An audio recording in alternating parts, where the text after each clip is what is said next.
Hey, what's going on everybody, and welcome back to another Fallout 4 mod throwback, the show where we take a look at an older classic Fallout mod, and today we've got a special treat, and that is going to be the G67 Combat Rifle. This thing is absolutely beautiful, it is super lore friendly, it fits very well in the style of Fallout, and I just absolutely love this thing.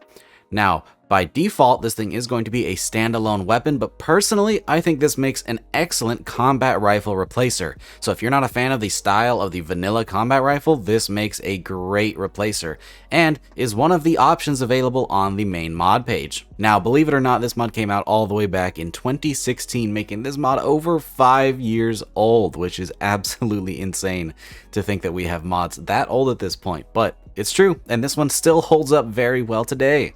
This mod is going to come with a whole bunch of attachments over at the weapons workbench, offering some nice customizability. While, like I said, there is an option to add this as a replacement by default if you want to pick up this weapon without that optional file, you're actually going to have to purchase it from Clio specifically after level 38. Now, additionally, this is an older mod, so it uses vanilla animations, but that's not a problem in my opinion, as that opens up the opportunity to use custom animations provided by other authors. For example, this is fully compatible with War Daddy's Combat Rifle Reanimation Pack, so if you download that, it's going to apply to this rifle as well, and it looks beautiful.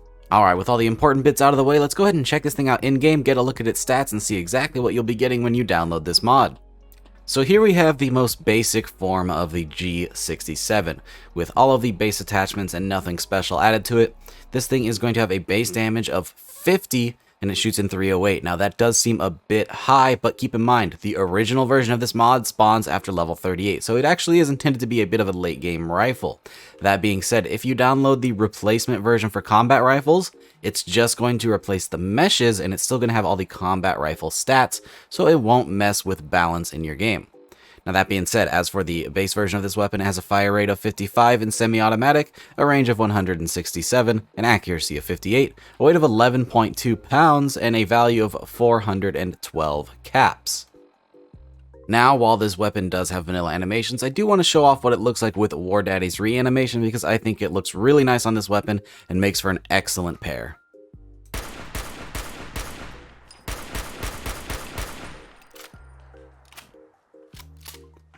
Let's go ahead and see what this thing looks like in full auto, also suppressed.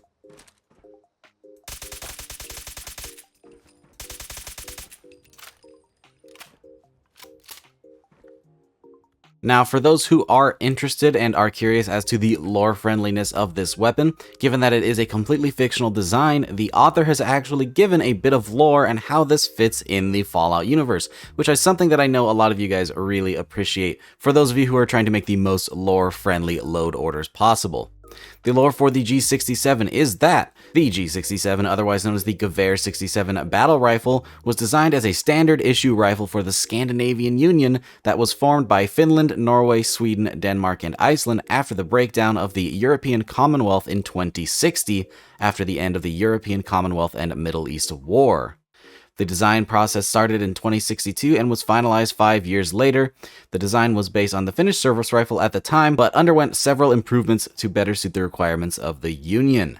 The rifle proved to be highly reliable in the cold atmosphere of the Scandinavian region, so the Union received an order for a small batch of rifles from the US Army to be used by certain specialized troops in acreage. So, that is how we have our hands on a few of these over in the Commonwealth. Just in case you wanted to know exactly where this rifle came from, there is lore for this thing. And with all that out of the way, let's go ahead and check this thing out at the weapons workbench to see what kind of modifications we can throw on this, which there are a good bit. Starting with the receivers, we have your standard light frame, heavy frame, and hardened, giving you a maximum semi-automatic damage of 62. We also do have an automatic conversion, a hair trigger receiver, and a rapid automatic receiver, giving you the fastest fire rate but a minimum damage of 33. None of these change the caliber of the weapon, so it's always going to be 308. For the barrels, we have a standard 14-inch barrel, a 16-inch barrel, and a 20-inch barrel. For the grip, we have the standard pistol grip, a collapsed stock, an extended stock, and a hunting stock, which is my personal favorite to make it look a bit more like the vanilla combat rifle. Then for magazines, we have your standard 10-round magazine. We have a 20-round, 30-round, and a casket mag, giving you a 50-round high-capacity magazine. For sights, we have the standard iron sights, and then we have close-range sights, which is just going to move the rear sight a little bit more forward on the weapon.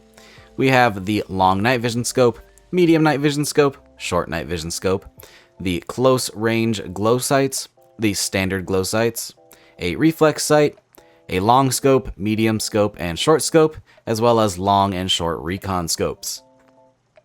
For muzzles, we have the standard muzzle, the compensator, flash hider, suppressor, and of course a bayonet, which does have the same clipping issue as the vanilla combat rifle, but that isn't really a problem as long as you throw on a longer barrel, then it won't clip into the foregrip. And then finally, we do have a material section where you have your standard black polymer, or you can change it out for a nice bright wooden furniture. I do kind of wish there were a couple of add-ons to retexture these a bit more, though that isn't super hard to do on your own, and it's maybe something that I do for my own profile. Alright, and of course, no weapon mod review is complete on this channel until we do a damage test against some Deathclaws. We'll be starting out with the base version of the weapon with no perks and no attachments, just to see how the weapon performs on its own. Then we'll be doing it with the best damage from semi-automatic, and then the best from fully automatic, just so we can get an idea of how this weapon will perform for different character types. Let's see how we do when you first pick this thing up with no attachments. And just shy of being able to do it in one magazine, we put him down in 11 shots, which is not too shabby. Keep in mind, this thing is supposed to spawn after level 38. If you're using the combat rifle replacer, you will not have these damages. Alright, let's see how we do in semi-automatic with a fully upgraded receiver.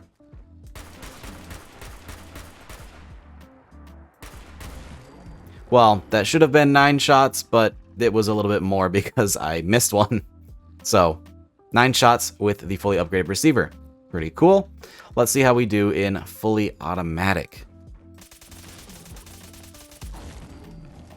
Now, it did take 20 rounds, but we put him down pretty quick thanks to the enhanced fire rate. So, if you have a surplus of 308 rounds, not too shabby. Performs pretty well for a late game weapon.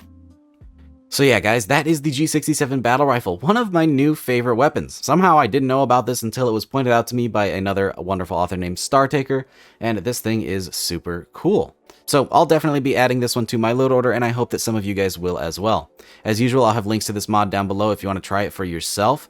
With that, we're going to go ahead and start wrapping things up. But hey, if you're interested in that solder-mounted machine gun that I've been working on, that thing is getting real close to completion, and I'm actually kind of ahead of schedule in terms of release. So I will have a video coming very shortly to show you all kinds of stuff that I've been working on with that thing, because there are some really, really cool new additions that I think you guys are going to like.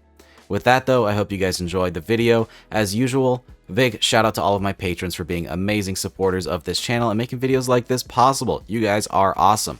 If you're at all interested in what my Patreon offers, you can head over there and see that we offer exclusive Discord roles in my community Discord, as well as sneak peeks on the mods I'm working on, and even early access to my mods so you can try them out before anybody else does.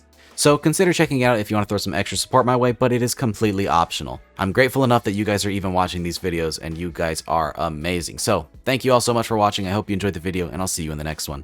Peace!